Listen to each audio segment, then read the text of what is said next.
Merhaba arkadaşlar, yine görünmeyenin ardında hikayeleri ve gizemleri aralamak için buradayız. Hazırsanız başlıyorum.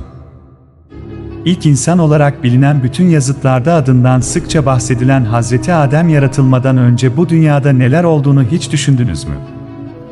Aslında çoğumuz sadece insanlık tarihini biliyoruz ama ya öncesi?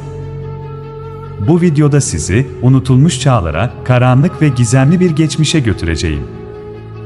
Hangi varlıklar yeryüzünde hüküm sürdü? Nasıl çoğaldılar, nasıl azdılar ve neden yok edildiler? Ve o çok tartışılan iddia. Hazreti Adem'den önce binlerce Adem vardı meselesi.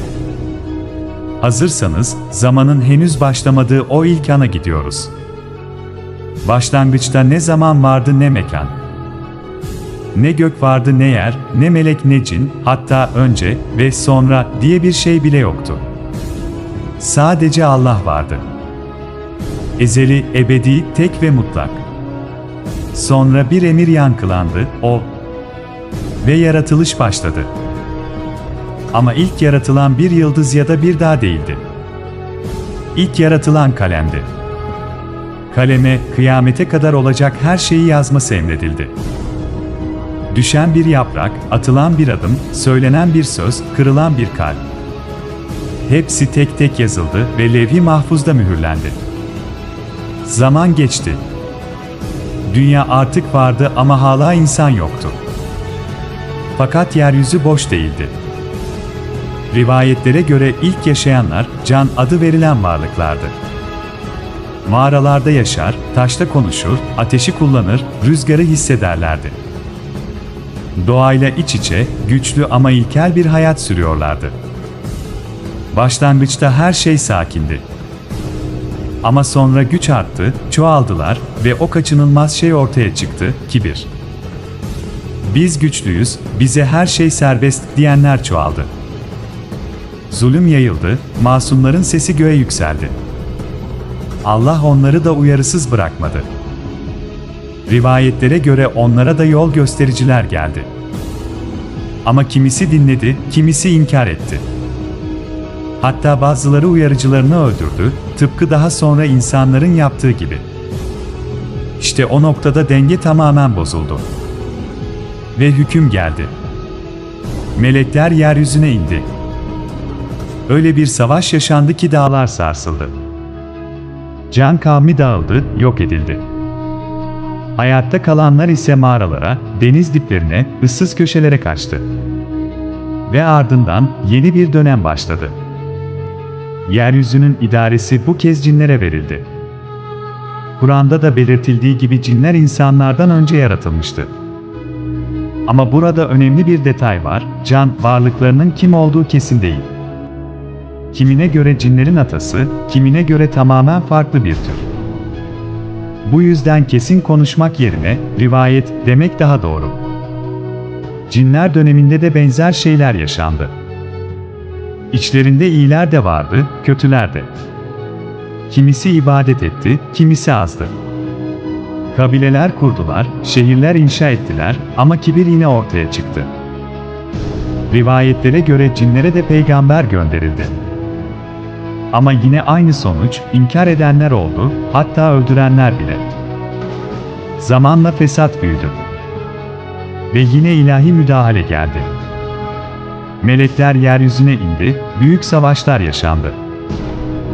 Binlerce cin helak edildi. İşte o savaşlardan birinde genç bir cin esir alındı. Bu cin sıradan değildi. Meleklerin arasında büyüdü, ibadete yöneldi. Geceleri secdede, gündüzleri zikirde geçti. İlmi arttı, makamı yükseldi. Onun adı Azazil'di. Azazil zamanla öyle bir noktaya geldi ki melekler bile ondan ders alıyordu. Göklere yükseldi, hatta bir süre cennete kabul edildiği bile anlatılır. Ama içten içe büyüyen bir şey vardı, kibir. Kendi kendine fısıldamaya başladı. Ben başardım, ben yükseldim, benim gibisi yok. Bir gün melekler ona bir şey söyledi. Levh-i mahfuzda yazılı bir kaderden bahsettiler. Bir kul yükselecek ama sonunda kibirlenip helak olacak. Azazil bunu duydu ama hiç üzerine alınmadı. Hatta merak etti. "Acaba kim bu?" dedi. Oysa o satırlarda yazan kendisiydi. Ama kibir gözünü kör etmişti. Ve sonra her şeyin değişeceği an geldi. Allah, Hazreti Adem'i yaratacağını bildirdi. Topraktan bir varlık, yeni bir başlangıç. Melekler bunun hikmetini sordu. Bu bir itiraz değil, anlamaya çalışma isteğiydi. Ama Azazil için durum farklıydı. O insanı küçümsedi. Kendini ateşten yaratılmış olduğu için üstün gördü. Toprağı değersiz sandı. Ve böylece en büyük sınav başladı. Şimdi gelelim o çok tartışılan konuya.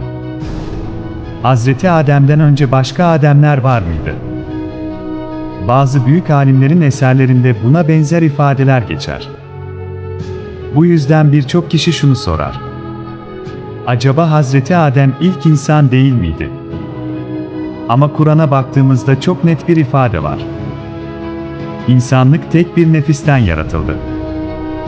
Yani başlangıç Hazreti Adem ile oldu. Şu ihtimal konuşulur. İnsanlık zaman zaman yok olup yeniden çoğalmış olabilir.